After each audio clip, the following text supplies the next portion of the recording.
మహిళలకేమో వాళ్ళకు ఒక సెక్యూరిటీ, వాళ్ళ కుటుంబానికి ఆయన పెద్ద ఆయన ఉన్నారు, ఆయన వాళ్ళని కాపాడతారని.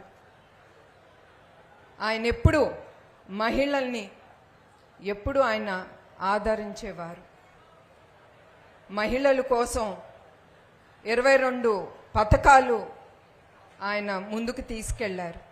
అట్లానే మొన్న మహానాడప్పుడు మహాశక్తి అనే పథకం ముందుకి తీసుకెళ్ళి రిలీజ్ చేశారు.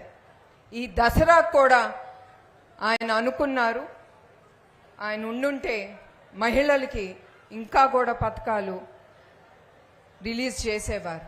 కానీ ఇప్పుడేమీ ఆలస్యం లేదు. ఆయన ఇవాళ కాపితే రేపైనా నిజం గెలుస్తుంది. ఆయన మీ ముందుకు వస్తారు. మహిళలకి ఇంకా సేవా భావనతో ఆయన పని చేస్తారు. ఈ రాష్ట్రం, ఈ ప్రభుత్వం అనుకుంటాంది, అందుకే వీళ్ళందరూ ఇట్లా చేసేది. చంద్రబాబు నాయుడు గారు నిర్బంధిస్తే ఆయన మెంటల్గా ఫిజికల్గా వీక్ అవుతారు, ఆయన ఏం చేయలేరు, ఈ పార్టీ ఎక్కడికి చల్లా చెదరం అయిపోతుంది, దీన్ని ఎవరు ఏమీ చేయలేరని అదే ధ్యాసతో ఎలక్షన్ ముందలు ఇవన్నీ చేస్తున్నారు.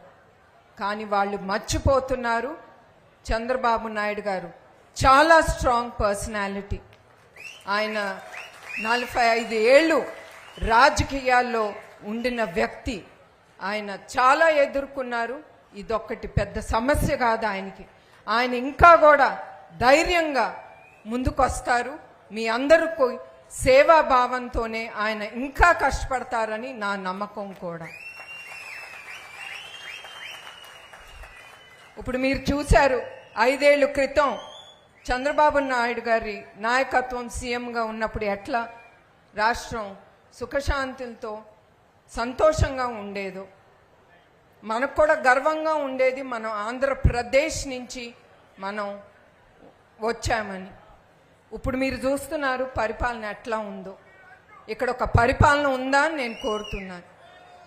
సంపటాలు, కేసులు,